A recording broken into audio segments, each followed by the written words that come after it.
Hi friends, welcome to Andhra kitchen. ఈరోజు మనం సామెలతో దోసపిండి ఎలా తయారు చేసుకోవాలో తెలుసుకుందామండి.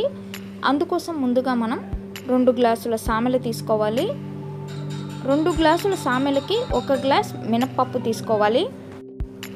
అలాగే 1 చెంచా మెంతులు, 2 చెంచాల అటుకులు వేసుకొని నానబెట్టుకోవాలండి. సామెల్ని 2-3 సార్లు శుభ్రంగా కడగాలి. వీటన్నిటిలో మనం నీళ్లు పోసుకొని 5 గంటల సేపు నానబెట్టుకోవాలి. సామెలు నానిన తర్వాత ముందుగా మనం మిక్సీ జార్లో సామెలని మెత్తగా గ్రైండ్ చేసుకోవాలి. అలాగే అందులో అటుకులు వేసుకొని మెత్తగా గ్రైండ్ చేసుకోవాలి. ఇలా గ్రైండ్ చేసుకున్న పిండిలో ఇప్పుడు మనం మినప్పప్పు వేసుకొని మళ్ళీ రెండోసారి గ్రైండ్ చేసుకోవాలి.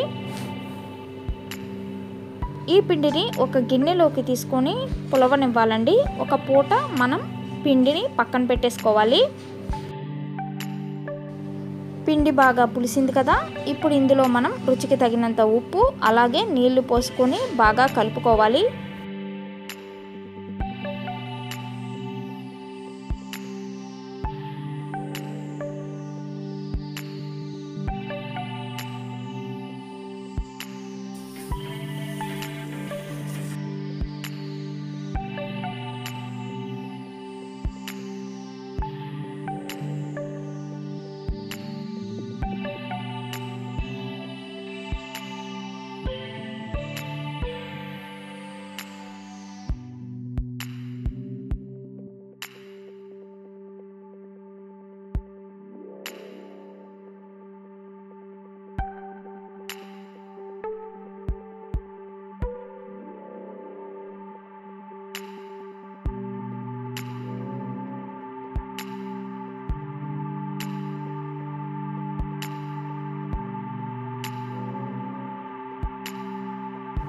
ఫ్రెండ్స్, మరి మీ అందరికీ ఈ వీడియో నచ్చినట్లయితే లైక్ చేయండి, షేర్ చేయండి. మరిన్ని వీడియోస్ కోసం మా ఛానల్ని సబ్స్క్రైబ్ చేయండి. Thanks for watching.